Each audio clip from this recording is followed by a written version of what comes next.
Sa lahat ng ating mga kababayan na SSS member, meron akong magandang balita. Simula itong Disyembre na ito, ay makakapagbigay na ang SSS na tinatawag na emergency loan.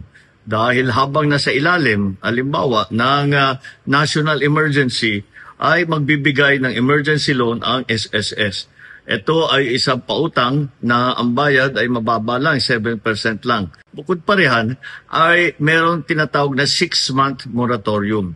Ibig sabihin, pagtanggap ninyo ng loan galing sa SSS, sa 6 na buwan, sa unang 6 na buwan, hindi kayo kailangan magbayad para sa loan amortization. Para naman mapagaan ang inyong dala. Magagamit po ninyo itong loan na ito para sa inyong pangangailangan, lalo na, kagaya ng aking nabanggit, pagka-emergency, ito po ang makukuha ninyo sa SSS. At tuloy-tuloy naman po ang pakikipag-ugnayan ko sa SSS upang makahanap ng iba't iba pang paraan para magkaroon ng mas ligtas at makatarungan na alternatibo sa microloan at emergency loan. Maganda po ito kasi imbis na pupunta po kayo sa 5-6 at mapasubo sa malalim na utang, ay meron na kayong magagamit at ang babayaran lang ay 7% lamang. Kaya sana ito ay makatulong po sa inyo lahat.